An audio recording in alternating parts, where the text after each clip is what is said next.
Yo, you already know what it is, man. It's your boy Dom Workman, and look, if you're like me and you play a lot of solo rec, you know there's gonna be games where your teammates cannot hit a shot for nothing and you're gonna have to do all the scoring. And when I post my gameplays, there's always like 1 or 2 people in the comments trying to be smart, talking about, yo, how are you the point guard and you only got 1 assist and all this dumb shit. And when I see people make comments like that, I don't even bother responding to it because I already know that they're ass at the game. And like I told y'all before, one thing I don't do is argue with trash niggas because that's gonna get nowhere. And the reality of the situation is this: I can't get an assist if my teammates can't hit a shot. It's really that simple. It's not rocket science. And in games where I actually have good teammates, guess what? I don't have to drop 30 or 40 points to win the game. But when dudes don't know how to space the floor, can't time a wide open jump shot, it's impossible to get assists. And I already told y'all about this in one of my other videos, man. In order for the point guard to do his job, everybody around him has to be doing their job too. So the fact that some of y'all dudes think I should be averaging 20 assists playing with the worst niggas on the game is actually insane to me. And I tell y'all this all the time, at my core, I'm really more of a pass first kind of player. I'd much rather get an assist than get a bucket. But the reality is, as a point guard, sometimes you're just gonna have to score the ball. Some teams are gonna force you to score the ball. So you want to make sure that your point guard build is not only capable of being a facilitator, but also being a scorer. And this build that y'all are watching gameplay of in the back right here, this is easily one of my best scoring PG builds. And as y'all can see, we in the 4th quarter, we only up 2 with 2 minutes left, and I literally have half of our points. But I'm running a pick and roll with the big man right here, and I'm able to take advantage of a miscommunication by the defense, and I get a 3 out of it. So look, I was cooking up this game, man, but right here we down 1 with about 30 seconds left, and I don't know why dudes is trying to reinvent the wheel. I got 35 points, just give me the ball, man. And just like that, I used the screen from the big man, and I end up getting a game-winning 3 out of it. And that's another thing I want to talk about real quick. Look, at the end of the day, to each his own. Everybody can play how they want to play. But why are some of y'all guards afraid to use a screen? We playing 5v5 basketball. Screens are a fundamental part of the game. Most players and most teams in the rec simply don't know how to guard a pick and roll. And that's because it's not something that's easy to guard.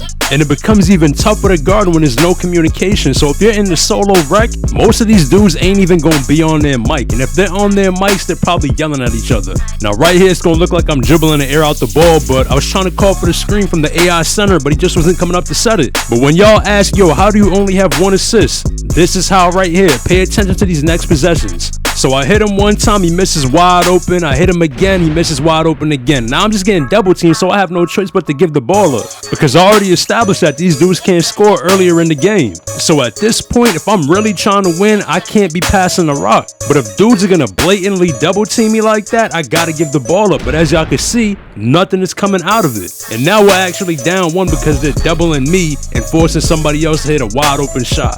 And I'm gonna hit my boy again right here. Wide open shot, another wide open look. So for all the clowns that be in the comments talking about how many assists a nigga got, there's your answer. That's why I only have 1 assist, because nobody on my fucking team can hit a shot. And when you know what you're doing out here, you tend to go through shit like that because you're gonna get double teamed. Teams are gonna have to double you to stop you. And if they're willing to leave somebody wide open to come double team you, that motherfucker's probably gonna miss. He's probably ass. But look, if you're a score first kind of point guard, you might like this build. Now as y'all can see, this is my 6'4" sharp shot that I put out there when the game first dropped. And I've really been enjoying this build, man. As y'all can see, it's really a walking bucket. But if I were to make the build again, based on the experience that I have with the game now, I'd probably go with something like this right here.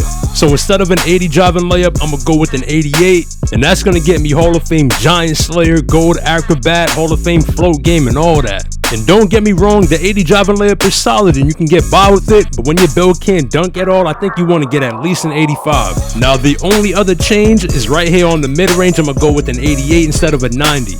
Going with the 90 doesn't really unlock any other badges, so ultimately you're really not losing anything there. And you're gonna have to lower your free throw and your perimeter a little bit too, but that's not really gonna make a big difference. So this is what the build should look like right here, and when you go through with it, you're gonna get shades of Trae Young and Steph Curry, and those are 2 of the greatest scoring PGs in the game today.